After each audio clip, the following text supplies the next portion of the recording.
depan sudah waktu sampai untuk berdiskusi. Ya, berdiskusi.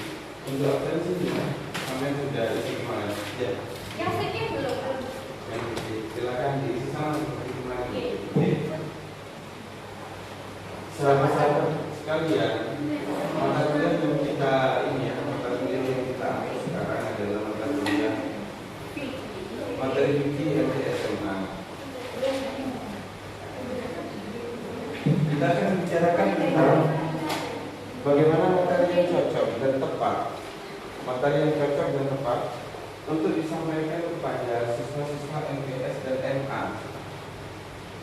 Materi yang cocok dan tepat ini sangat terkait dengan bahasa yang disampaikan, isi atau konten, dan kemudian dikaitkan dengan kebutuhan mereka terhadap zaman mereka sekarang.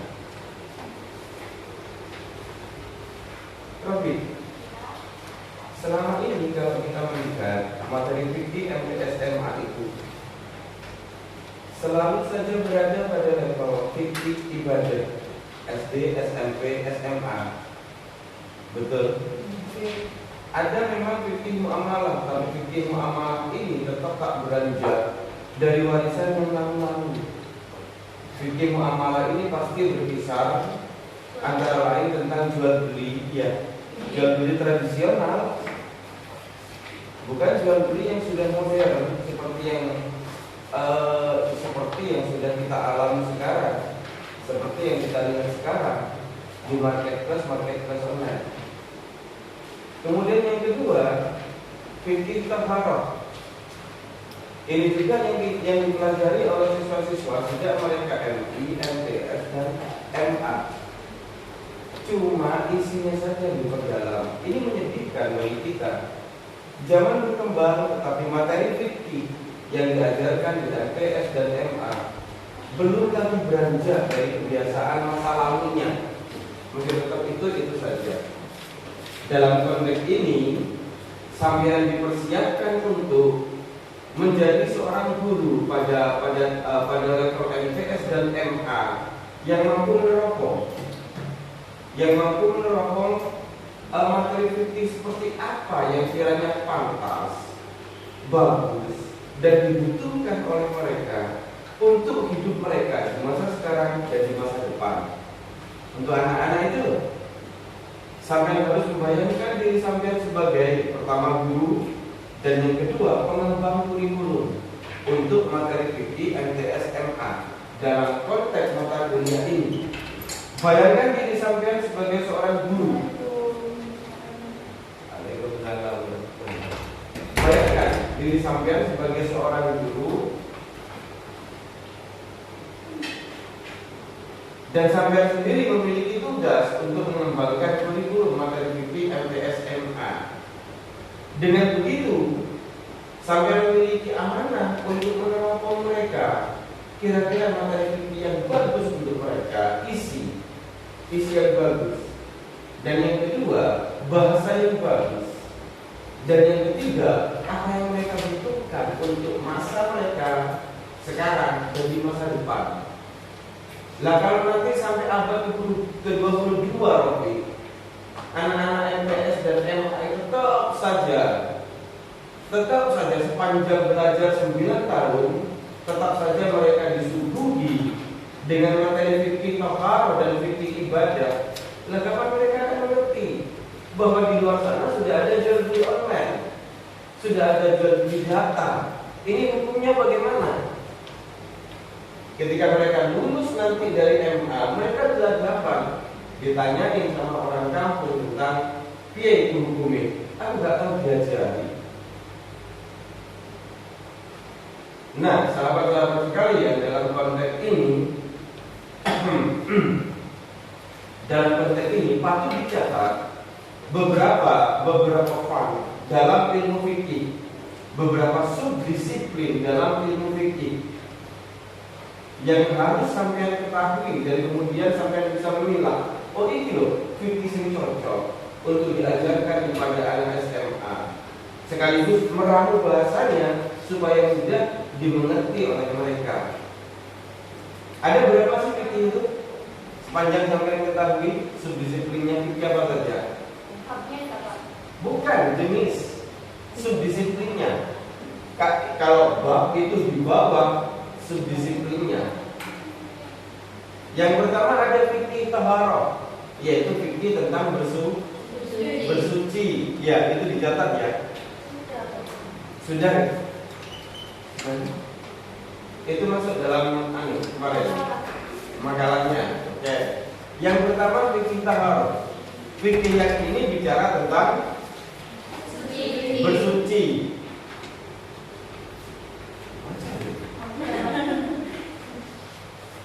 Bersuci itu sendiri ada wudu, ada tayamum, kemudian ada mandi. Ya, mandi besar. Apa sih arti mandi besar, Zara? Mandi yang dilakukan untuk menghilangkan hadas besar seperti haid, puasa dan lain-lain dan seterusnya. Nanti laku ke atasnya. Mandi besar itu bukan mandi yang menghabiskan air satu jeding gitu. Atau yang belum renang. Enggak ya. Nah, fikih taharah di dalam subbabnya itu ada tayamum, ada wudu, ada mandi, al-ghusl. Kemudian ada fikih ibadah. Fikih ibadah itu membicarakan tentang kewajiban-kewajiban yang harus kita lakukan yang terkait langsung dengan penghambaan kita kepada Tuhan. Ini mencakup apa saja?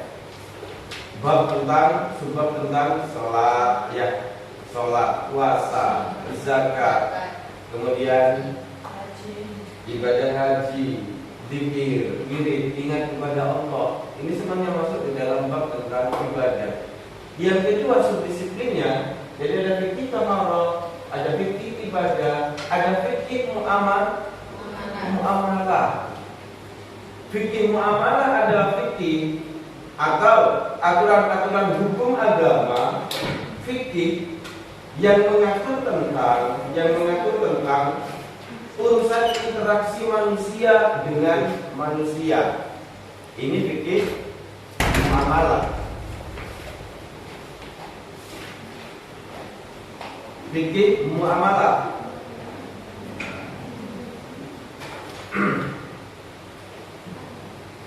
Di dalam fikih muamalah ini ada apa saja?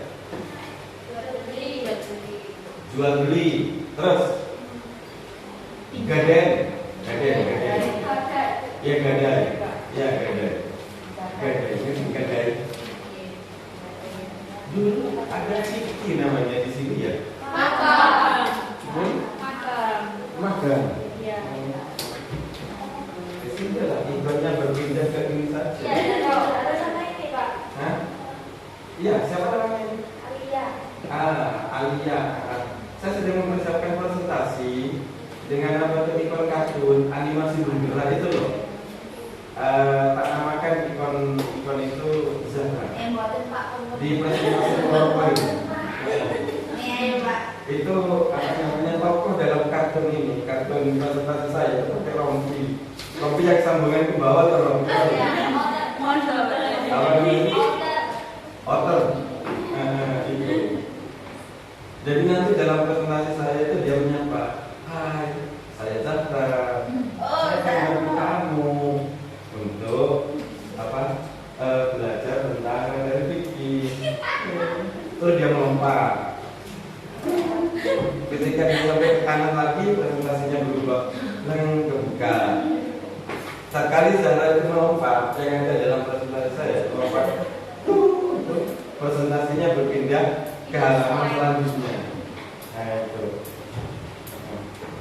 Saya terinspirasi oleh seorang tokoh di PAI yang namanya juga sama.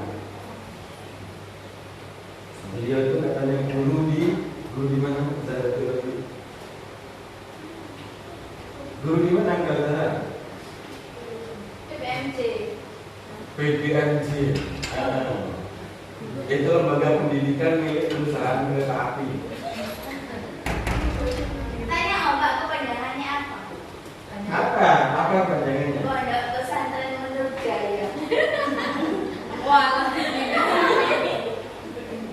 saya. Logonya Pak. Loh.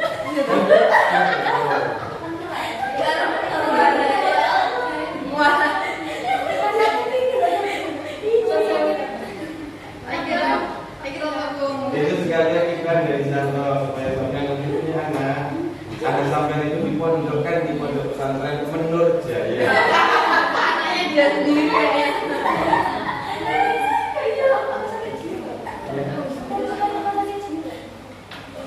Ya, dia kan sudah mengurus itu.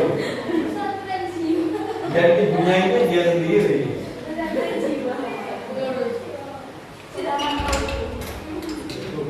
Waalaikumsalam warahmatullahi wabarakatuh.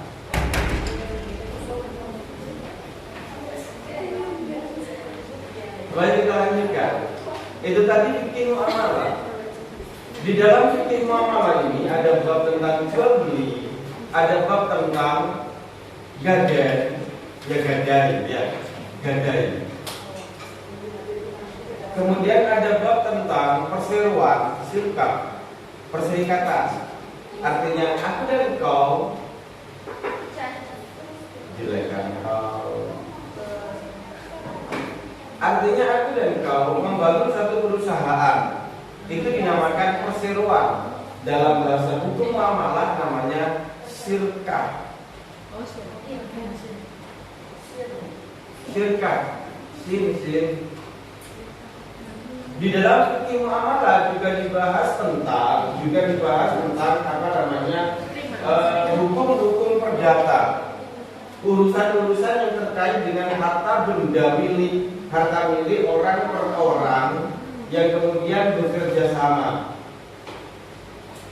Kemudian yang selanjutnya yang keempat ada hukum fikih, ada fikih mawaris. Ini berbicara tentang warisan. Dalam segala hal yang terkait dengan harta peninggalan dan kemudian bagaimana cara membaginya dibahas lengkap di dalam fikih mawaris. Yang kelima adalah fikih munakahah.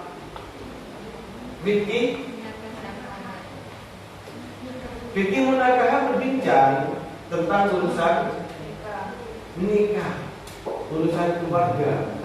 Ini dosanya siapa yang mengajar? Belajar. Ya. Ini terkait dengan urusan menikah antara seorang laki-laki dengan seorang pria. Bagaimana?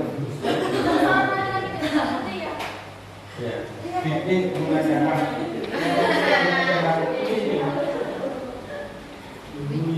Antara seorang laki-laki dengan seorang perempuan.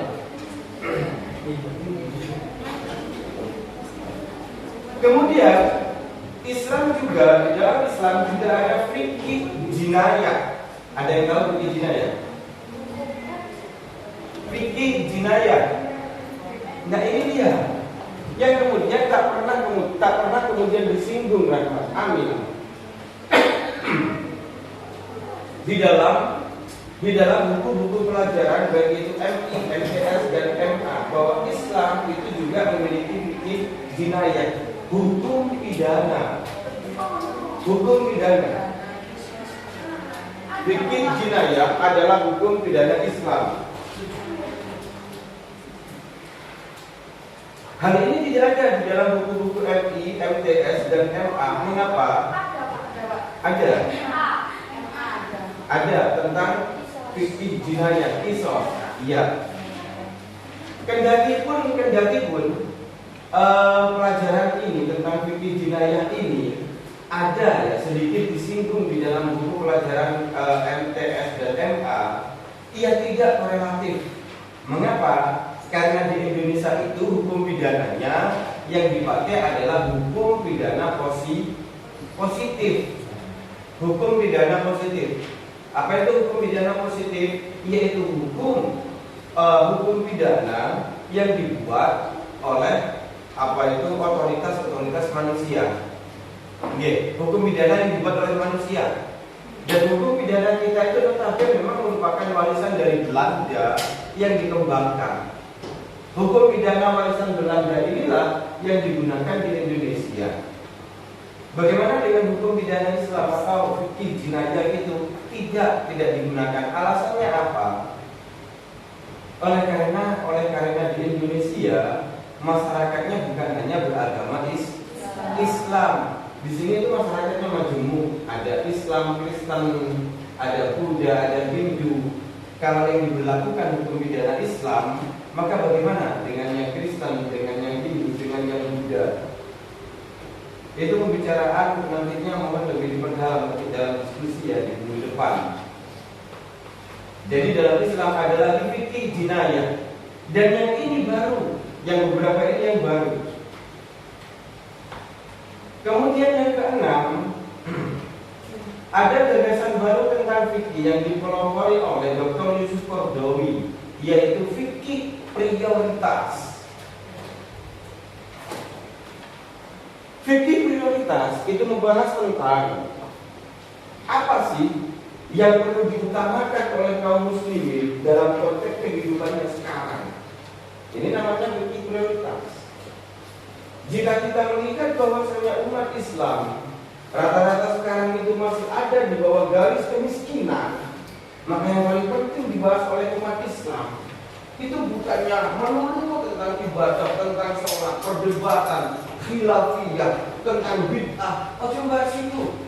Menurut Yusuf Qaradawi, apa yang paling penting kita bahas sekarang adalah apa yang membuat umat Islam keteteran di masa sekarang. Kalau umat Islam itu rata-rata masih di bawah garis kemiskinan, maka fikih seharusnya berbicara tentang bagaimana umat Islam itu supaya suki-suki.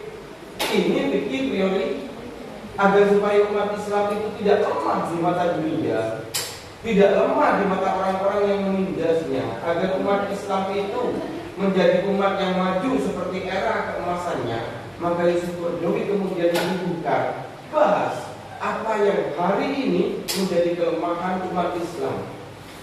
Jika umat Islam itu masih sangat rendah dalam bidang teknologi, maka fikih harus membahas tentang teknologi itu.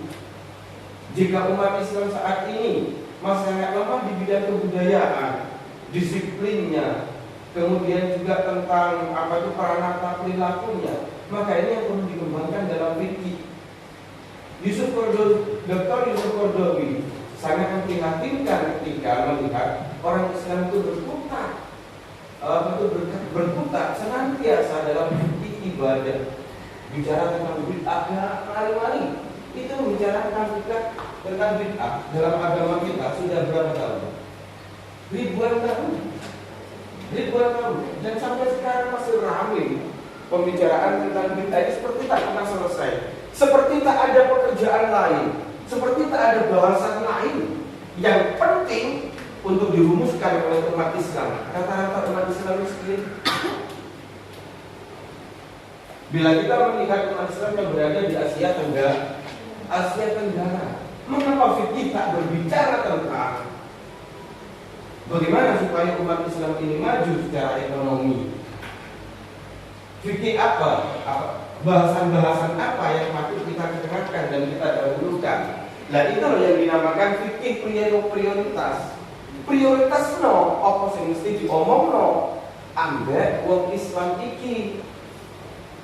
Misalnya prioritas kita sekarang, oleh karena umat Islam itu masih banyak yang menderita penyakit, fikih medika, ya fikih medis, kita dahulukan untuk dibahas. Kemudian yang sekarang menarik juga adalah fikih teknologi.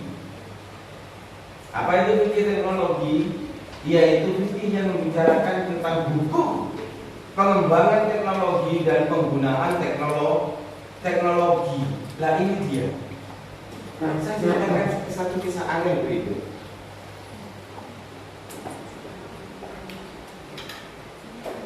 Udah ya, itu sudah.